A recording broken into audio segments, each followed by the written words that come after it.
Boa noite, irmãos. Eu quero agradecer ao presbítero Marcos pelas palavras dirigidas a nós.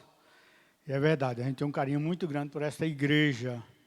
Essa igreja começou ali embaixo, tinha uma escola e desde essa época a gente já trabalhava junto com esses irmãos ali também no conselho da igreja do Gama. Então é um carinho muito grande nós temos por vocês. Quase que vocês não estariam com a gente aqui, porque nós estávamos numa congregação, mas nós que somos, igual o presbítero Marco falou domingo, nós que somos presbiterianos, nós não aceitamos qualquer coisa que é pregado na igreja. Eu nasci em um lar evangélico, eu tenho 78 anos de presbiteriano, então não tem como abrir mão daquilo que eu aprendi na infância. Tá? Então, estamos aqui, eu e minha esposa, estamos muito alegres de estar aqui com vocês, e também com a responsabilidade muito grande, que é de vos trazer, nesta noite, a mensagem da Palavra de Deus. Eu gostaria que os irmãos abrissem suas Bíblias no Salmo de número 127,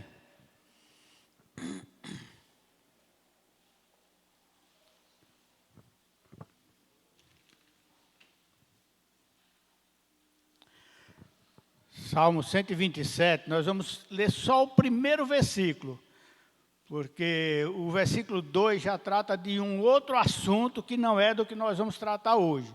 Nós vamos falar hoje, irmãos, o título do nosso sermão tem como base a confiança. Quando eu estava preparando o sermão, o pastor Paulo falou: Judásio, o tema do nosso estudo desse mês é a confiança. Eu digo: pastor, Deus fala aos nossos corações. Então, nós vamos falar sobre a confiança hoje. O Salmo 127, o que é que diz o versículo primeiro? Quem sabe de cor, não olhe para a Bíblia. Se o Senhor não edificar a casa, em vão trabalha os que edificam. Se o Senhor não guardar a cidade, em vão vigia a sentinela. Amados, eu que sou construtor já há 30 anos, creio que aqui também tem algum, nosso irmão Anderson é construtor, não sei se tem mais alguém aqui que é construtor, mas pessoas que entendem da construção. Se Deus não estiver conosco, nós não faremos nada. Por exemplo, eu peguei vários prédios grandes. Nós temos um projeto que o engenheiro faz muito bonitinho, lá no papel, e diz assim: olha, esse projeto aqui não tem erro. Mas o ser humano é falível. O ser humano é falível. Então, a nossa confiança não está em mim. A minha confiança como construtor não está em mim. Eu pego um projeto, eu sei ler ele todo. Projeto grande de 8, 10, 15 andares, eu sei distribuir. Eu creio que o Anderson entende também, né, meu irmão? Não é fácil, mas primeiro nós precisamos da confiança de Deus. Se Deus não estiver ao nosso lado, de maneira nenhuma, nós vamos conseguir levantar um prédio bonito, grande, todo ele num esquadro e nivelado e outras coisas, se Deus não estiver conosco. Quantos habitantes tem na cidade do Lago Azul? Os irmãos sabem? Aproximadamente. Mas essa é a primeira parte do versículo que nós lemos. Agora a segunda parte: se o Senhor não guardar a cidade, em vão vigia a sentinela. Tá? Já pensou? Quantos irmãos aqui saem madrugadinha para trabalhar? Quantos? Sai cedinho. O irmão aqui sai 4 horas da manhã. Você vê algum guarda na rua, meu irmão? Quem guarda você? Deus. Deus é quem guarda você, minha irmã, saindo cedo para trabalhar. Não tem segurança que que guarde a cidade do Lago Azul como um todo. Quando os guardas passam por a rua aqui da igreja, a rua de trás fica sem ninguém, porque não há pessoa suficiente para em cada rua dessa botar um guarda para vigiar quem está saindo 4 horas da manhã, 5 horas da manhã. Deus é quem guarda a cidade. Ninguém mais pode nos guardar se não for a pessoa de Jesus Cristo. E hoje, irmãos, a gente vive num país que as pessoas confiam muito na igreja, nas igrejas. Pessoas confiam muito nas pessoas. Pessoas confiam muito nos políticos. Mas nós confiamos em Deus. A nossa confiança está em Deus. A sua confiança está em quem? Em quem está a confiança de vocês? Está no carro novo que vocês compraram? Ou está em Deus? Eu creio que aqui muitas pessoas viajam muito. E é bom viajar, não é? Não é, Ale? Não é bom viajar? Mas quando nós vamos viajar, nós temos buscado a presença de Deus, nós temos confiado em Deus na nossa viagem, 1.000 quilômetros, 2.000 quilômetros, ou nós temos confiado em Deus? Ou nós temos confiado na igreja do Lago Azul? E você sabe que hoje tem muita gente, muitas igrejas cheias por aí, porque eles estão confiando na igreja, porque as igrejas neopentecostais, elas pregam bem-aventuranças. A igreja presbiteriana do Brasil prega a palavra de Deus e a salvação da humanidade. Nós não confiamos em ninguém a não ser em Deus. Esses dias, acho que está 15 dias hoje, eu vinha mais Marli, e aí passando na frente de uma igreja, e a igreja estava cheia, 6 horas da tarde estava cheia. Aí ela falou assim, mas nego, por que essa igreja está cheia? Eu digo, porque eles estão oferecendo muita coisa que eles não podem dar, que só Jesus Cristo pode dar. Não quero dizer, irmãos, aqui que ser rico é ruim, não é. Ter dinheiro é ruim, não é. Se você não tiver dinheiro, você não vai pagar suas contas, você não vai arcar com as suas precisões, suas despesas, suas contas que chegam todo dia. E numa crise em que a gente está vivendo hoje, muito menos, não é? Mas nós confiamos em Deus. E o Salmo 120, eu vou lendo aqui, os irmãos vão vendo aí, que eu trouxe vários textos. O Salmo 120, versículo 1 diz, na minha angústia clamo ao Senhor e Ele me ouve. Olha que maravilha! Não, na minha angústia eu vou clamar a igreja do Lago Azul e ela vai me socorrer. Não, Deus é quem nos socorre. Na nossa angústia, clame ao Senhor, que Ele tem misericórdia de nós. O Salmo 121, versículo 1 também diz, elevo os meus olhos para os montes, de onde me virá o socorro? Meu socorro vem de onde? Do Senhor que fez os céus e a terra. Meu socorro não vem do presbítero Marcos, não vem do presbítero Nilton, não vem do nosso irmão aqui, o nosso socorro vem do Senhor que fez os céus e a terra. E Ele não permite que o nosso pé vacile. O Salmo 46, salmo muito conhecido, creio que todos nós conhecemos o Salmo 46, que diz, Deus é o nosso refúgio e fortaleza, socorro bem presente nas tribulações. Portanto, não temeremos, ainda que a terra se transtorne e os montes se abalem, e no seio dos mares, ainda que as águas tumultuem e espumejem, e na sua fúria os montes estremeçam. Há um rio cuja corrente alegra a cidade de Deus, no santuário das moradas do Altíssimo. Deus está no meio dela, jamais será abalado. Deus ajudará desde até amanhã. Brama nações, reinos se abalam. Ele faz ouvir a sua voz e a terra se dissolve. O Senhor dos exércitos está conosco. O Deus de Jacó é o nosso refúgio. Vinde e contemplai as obras do Senhor, que a assolação efetua na terra.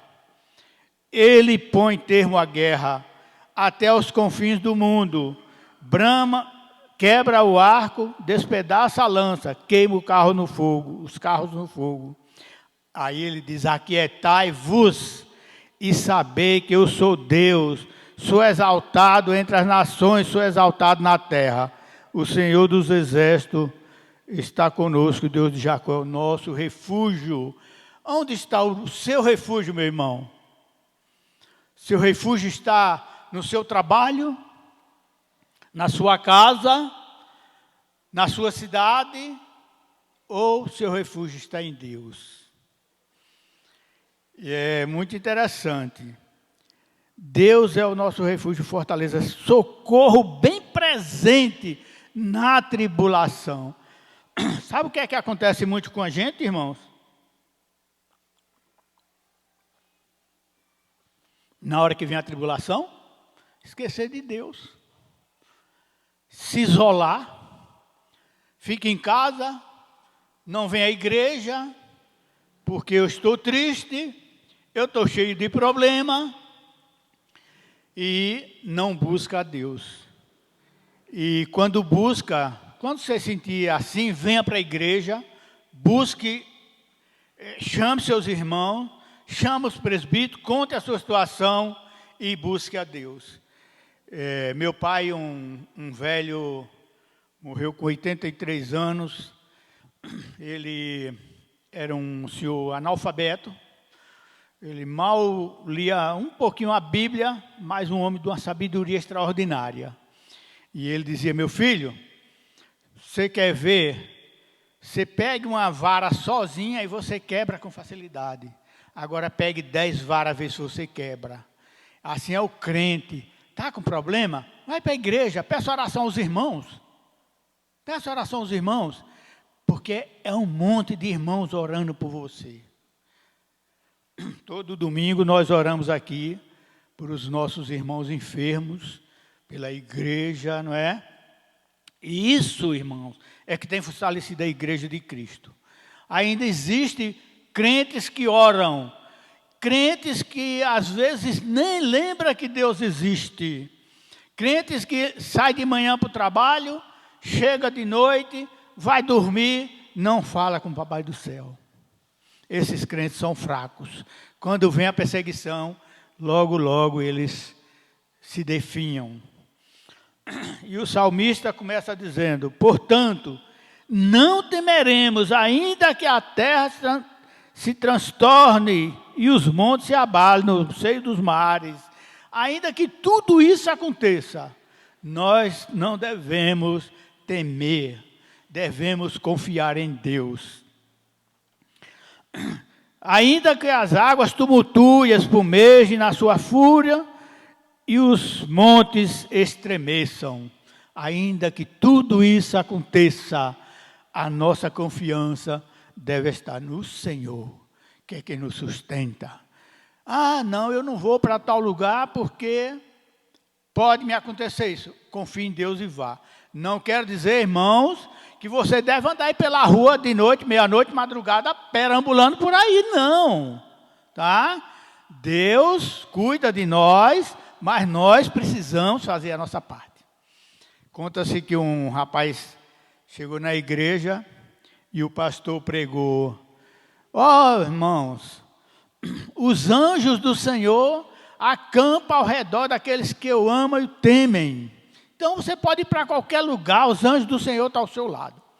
E ele acostumava a passar dentro de uma fazenda e tinha um boi muito pegador.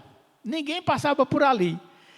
E aí ele foi para casa, ele foi por fora da fazenda, Mas quando foi no domingo seguinte, ele foi para a igreja. Poxa, Deus, o pastor pregou que Deus põe os seus anjos em volta da gente. Então eu vou passar por dentro da fazenda. Aí foi. Quando ele chegou na porteira da fazenda, para entrar na fazenda, o vaqueiro estava lá e falou assim, não passo por aí não. Não passo por aí não, porque o boi vai te pegar. Não, mas o pastor disse que eu posso passar e não tem nada comigo. Então, você vai, eu estou te avisando. Aí ele foi, quando chegou lá no meio da fazenda, o boi, atrás dele, mas deu uma poeira nele que não foi fácil.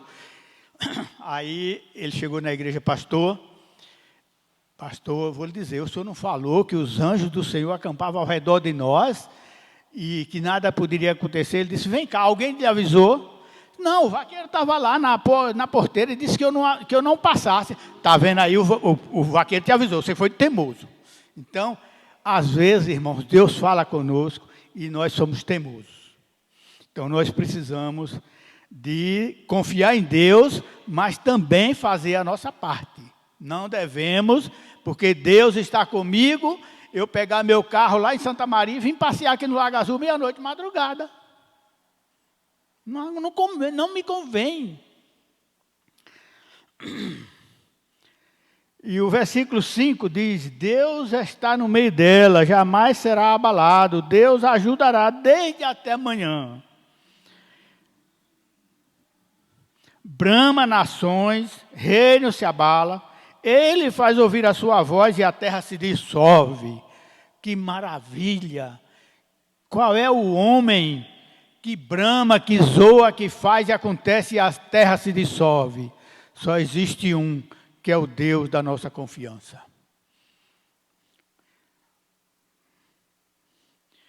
E aí o versículo 8 diz, vinde e contemplai as obras do Senhor. Vinde e contemplai as obras do Senhor. Quantas maravilhas Deus tem feito em cada um de nós. E às vezes, irmãos, nós não percebemos. Passamos de largo. Não, aconteceu isso comigo? Não, foi Deus que cuidou de você, foi Deus que fez grande maravilha na sua vida. Ele põe termo à guerra até os confins do mundo, quebra o arco, despedaça a lança, queima os carros no fogo. Nós estamos vendo agora, ultimamente, a guerra da Ucrânia com a Rússia, e tem sido um desastre. Mas mesmo assim, Deus está no controle de todas as coisas. Porque se Deus não tivesse no controle de todas as coisas, essa guerra já tinha se espalhado por muitos outros lugares. E já tinha morrido muito mais gente. Deus é quem está no controle de todas as coisas. E aí ele diz, olha irmãos, vê o que ele diz. Aquietai-vos e saber que eu sou Deus. Sou exaltado entre as nações. Sou exaltado na terra. Só existe um que pode ser exaltado na terra, é só o nosso Deus. E mais ninguém. Aquietai-vos. Quando vê falar em certas coisas que podem acontecer, aquietai-vos, confie em mim, que eu te livro de todas as tribulações.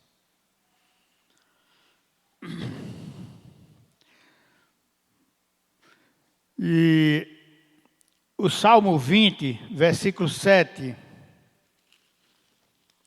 Estou trabalhando, irmão, só quase nos Salmos. Salmo 20, versículo 7. Uns confiam em carros, outros confiam em cavalo. Nós, porém, nos gloriamos em nome do Senhor, nosso Deus. Não, eu vou viajar, mas eu vou comprar um carro novo. Eu tenho um carro novo para mim. Tá ok, tá tudo bem. Carro novo não quebra não, Anderson? Muitas vezes nós vamos viajando aí por essas estradas do Brasil aí, e quantos carros novos estão quebrados lá no meio da estrada, e aqueles carrinhos velhos vão que vão com tudo. Essa vez eu estava indo, e um carro atrás de mim, rapaz. E eu fiquei olhando, meu carro é um carro razoável, não é um carro tão potente não, mas é um carro razoável. E atrás de mim um Fiat Unozinho desses aí, ó. Rapaz, mas ele ia, mas ia com vontade. Eu digo, não é possível. Eu pisei 120, 130, e ele passou por mim, mas passou voando e foi embora. Está vendo aí? Nós não devemos confiar nem em carro, nem em cavalo. Quantos conhecem cavalos bons aqui? Aqui eu vejo alguns cavalozinhos, mas eu que sou de uma região de muita pecuária, tem muitos cavalos bons. Eu, quando morava na roça, possuía alguns cavalos bons, mas eu nunca confiei em cavalo. O cavalo é tão bom que você vai montado nele e, de repente, ele tropeça e te derruba. Eu mesmo já sofri uma queda de um cavalo que, meu Deus do céu. Eu ia para a igreja de manhã, domingo de manhã. Desculpa, irmão. Quando eu cheguei no caminho, eu peguei um galope assim na estrada, e o carro tinha duas estradas. E o cavalo, em vez de ir para aquela, foi para essa aqui, tropeçou e me jogou, foi longe. E eu cheguei lá na escola dominical, todo arrebentado, todo ralado, tudo, rapaz. E eu, de vez em quando, eu era muito fraquinho naquela época, eu desmaiei não sei quantas vezes. Confia em cavalo, nem em carro, irmão. A nossa confiança deve estar em Deus, que nos criou e cuida de cada um de nós. Salmo 27, versículo 1. O Senhor é a minha luz e a minha salvação. De quem terei medo? O Senhor é a fortaleza da minha vida. A quem temerei? Olha que maravilha. O Senhor é a nossa luz, a nossa fortaleza. Esses dias eu perguntei aqui, qual é a sua regra de fé e prática? Qual é a nossa regra de fé e prática? Palavra de Deus. Ela é luz para os nossos caminhos. E Deus, o Senhor, é a minha luz e a minha salvação. De quem terei medo? Quando os malfeitores me sobrevêm para me destruir, os meus opressores e inimigos, eles é quem tropeça e cai. Nós conseguimos andar em pé, mas se eles vêm contra nós, eles é quem tropeça e cai.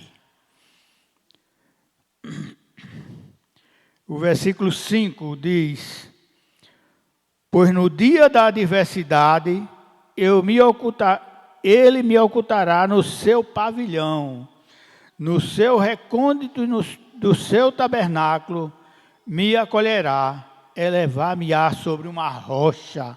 Olha que Deus maravilhoso. No dia que nós estamos com muita dificuldade, Deus vai, nos leva e coloca os nossos pés numa rocha. E o versículo 10 diz: porque se meu pai, minha mãe me desamparar, a igreja me acolherá. É isso? Como é que diz? O Senhor me acolherá. Ah, se meu pai e minha mãe me desamparar, antes eu vou para a tua casa. Não, o Senhor cuida de nós. O Senhor nos acolhe. O Senhor nos aconchega. O Senhor nos aquece. O Senhor cuida de aquecer até o nosso frio que nós sentimos. Estava vendo essa semana aquelas crianças daquele avião que caiu lá na Venezuela. E alguns irmãos viram, não é? Quantos viram aqui aquele acidente? Alguns. Aquele avião caiu lá com 7 pessoas, 3 adultos, 4 crianças. Os 3 adultos que iam na frente do avião, quando ele caiu na mata, os 3 adultos morreram. E as 4 crianças desapareceram. Não acharam o corpo de criança, uma de 13 anos, uma menina de 13 anos, um de 9 anos, um de 4 anos e uma criancinha de 1 ano. Um aninho. E inclusive completou 1 ano lá dentro da selva, dentro da mata da Venezuela. E aí acharam os outros e cadê as crianças? E aí saíram na mata procurando, uma mata cheia de cobras valentes, como sucuri e outras cobras, jiboia, e muita onça. E aí, com 17 dias, acharam o avião com os corpos das 3 pessoas que morreram. A mãe das 4 crianças e o piloto e um outro passageiro que era amigo do piloto. E essas crianças desapareceram. Quando foi essa semana, 40 dias depois, acharam as 4 crianças vivas na selva da Venezuela, irmãos. Quem cuidou delas? Deus. Deus cuidou dessas crianças. Não deixou que nenhum mal lhe acontecesse. É assim conosco. Deus cuida de nós. O Salmo 125...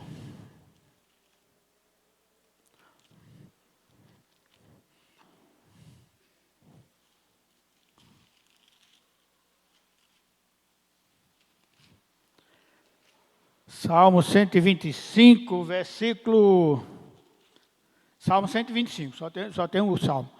Os que confiam no Senhor são como o monte de Sião, que não se abala, mas firmes para sempre. Olha que maravilha! Se nós confiamos em Deus, nada vai nos abalar. Porque nós confiamos nesse Deus maravilhoso. O Salmo 90, versículo 1.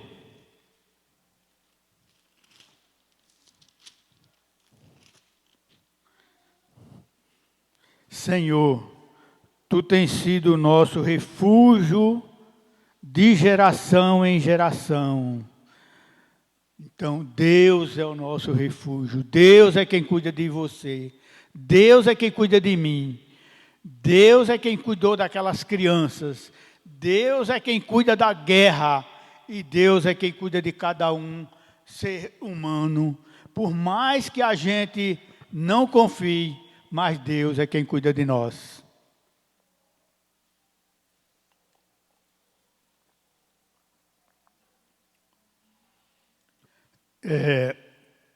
Nós vemos na semana passada, o presbítero Marco, no sermão dele aqui, ele falou de Josué. A confiança de Josué, quando Deus chamou, Josué disse: Josué, meu servo Moisés morreu, eu creio que Deus usou uma palavra assim: ó, tu se vira e pega esse povo e segue esse povo pelo deserto.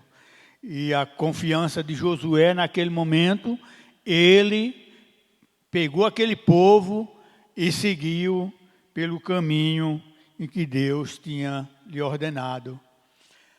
Abrão, lá no capítulo 12 de Gênesis, Abraão era chamado de Abrão.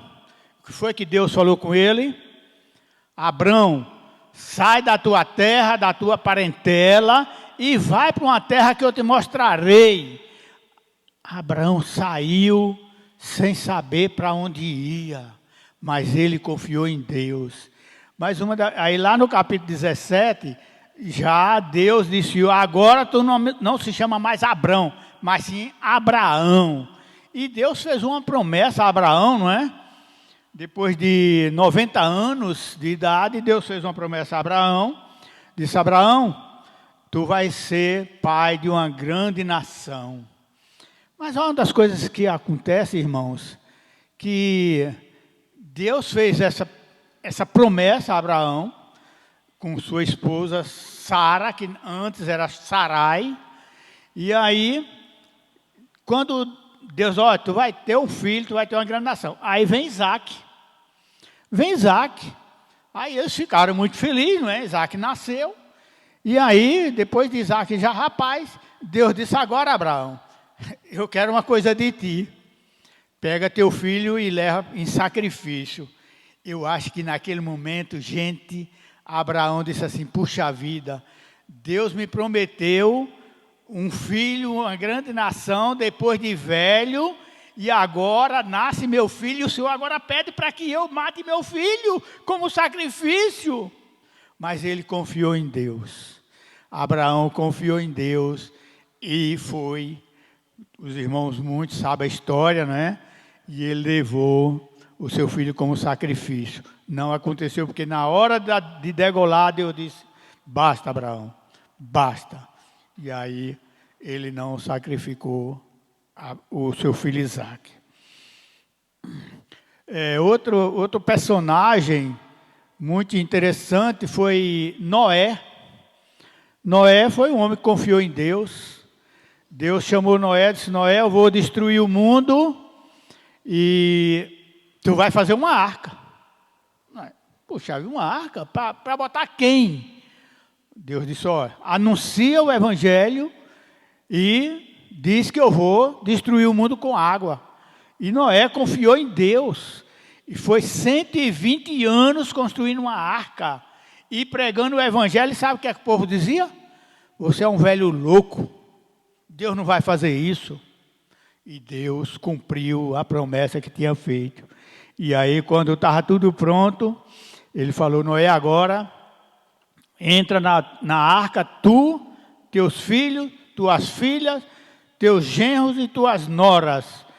E quando ele entrou, Deus betumou tudo por fora.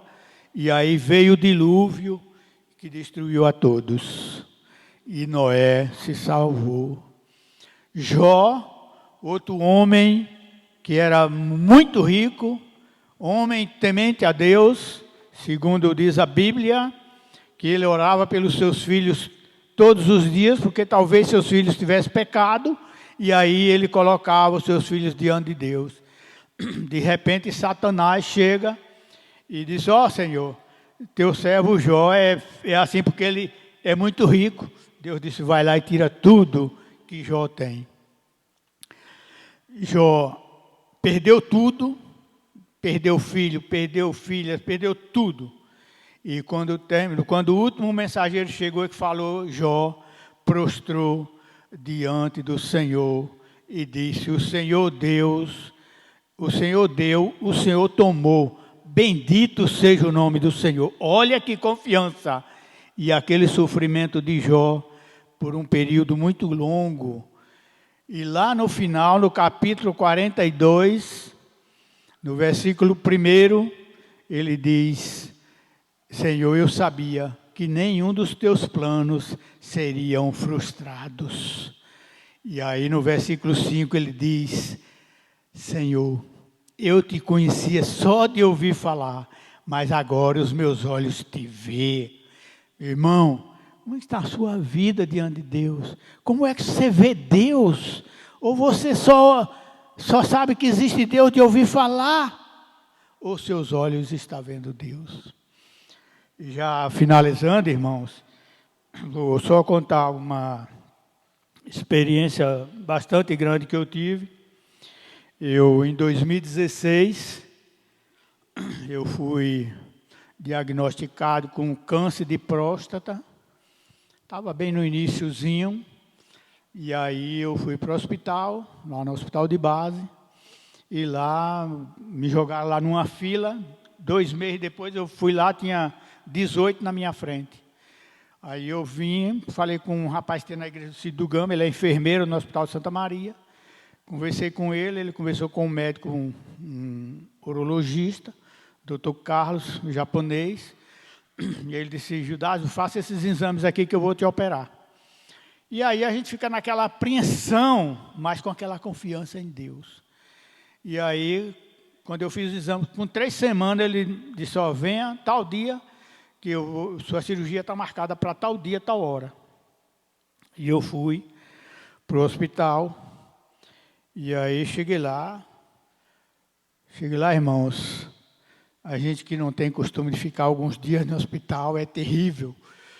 Mas aí eu cheguei lá no hospital, no quarto que eu fiquei, tinha 3 internados. Um com 2 tiros na boca do estômago, um outro rapaz jovenzinho da idade desse menino do Anderson aí, vinha da escola, o vagabundo assaltou ele, atirou no estômago dele, estava lá internado. E um outro aqui do Novo Gama, com uma facãozada aqui assim no ombro. O cara meteu o facão nele com tanta vontade, e ele meteu a mão. Quando ele meteu a mão, ele perdeu esses 2 dedos. E eu disse, meu Deus, onde eu vim parar? Meu Deus! E aquele cabra que levou a facãozada, rapaz, você botava a mão aqui assim no ombro dele, cabia a mão assim dentro daquele talho. Eu digo, meu Deus, onde eu vim parar? Mas eu fiquei ali, eu me internei 9 horas. Quando foi mais ou menos 12:30, eu digo, bom, o médico disse que minha cirurgia estava marcada para 2 horas. 12:30, 1 hora, eu digo, está chegando o momento. E eu estava assim, um tanto tranquilo, mas um pouco nervoso.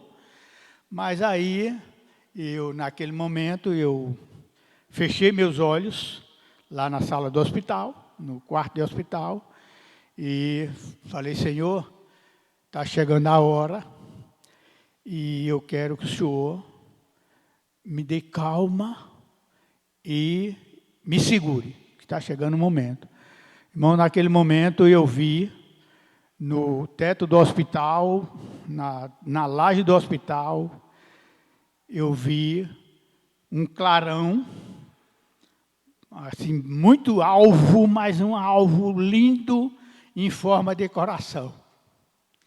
E aí estava escrito em letras pretas, não temas, porque eu sou contigo. Irmão, essa é a nossa confiança em Deus. Eu fui, a enfermeira chegou, seus dados, vamos, o senhor está pronto? Eu digo, estou pronto. Estou pronto. Aí desci brincando com ela e a cirurgia começou 2 horas. Quando eu saí do quarto, saí da sala de cirurgia, era 8 horas da noite. Saí, fui para o quarto. Dona Marli estava doente na época, não pôde nem ficar comigo lá, muito tempo. Mas Deus cuidou de mim. E hoje eu estou aqui, agora em setembro faz 7 anos. O doutor que me operou disse que eu estou esbanjando saúde. Então, graças a Deus, irmãos, estou contando isso aqui, uma experiência para quando nós for fazer as coisas, confiar em nosso Deus, que só Ele pode todas as coisas nas nossas vidas, irmãos. Confie, entrega o teu caminho ao Senhor, confia nele e o mais Ele fará. Que Deus nos abençoe e nos guarde. Vamos orar? Senhor, muito obrigado por esta noite. Muito obrigado pela Tua palavra lida e explicada. Ó Deus, faz com que nós possamos, a cada dia, a cada momento, entregar o nosso caminho ao Senhor e confiar no Senhor, porque só o Senhor pode todas as coisas. Derrama a Tua bênção, ó Deus, sobre a vida dos nossos irmãos e que cada um aqui, ó Deus, possa estar cada dia mais confiante nas promessas do Senhor. É a oração que fazemos em nome de Jesus. Amém. Irmãos, eu quero não falei na hora dos avisos, mas eu quero pedir aos irmãos que continuem orando pela nossa pequena Belinha. A Belinha, eu falei aqui domingo, o nome dela é Isabela, ela continua internada, entubada no hospital lá no Lago Sul. O estado dela é gravíssimo. Ela é uma criança, vou contar aqui um pouco para os irmãos, ela é uma criança de 7 anos, ela não anda, ela não enxerga, ela ouve muito pouco, ela se alimenta por sonda, os ossos delas não é formado, cada vez que pega nela de mau jeito ela quebra, já quebrou a perna 3 vezes. É um sofrimento muito grande, irmãos. Orem por aquela criança, principalmente pela família, porque eu creio que Deus faz a vontade dEle, tá? Eu falei domingo aqui, não expliquei os irmãos direito com o pastor, mas eu explicando os irmãos. Chamam ela de Belinha. Ela é uma criança, ela ouve muito pouco. Às vezes você fala com ela alta, ela dá aquela risadinha, sabe, o sorriso.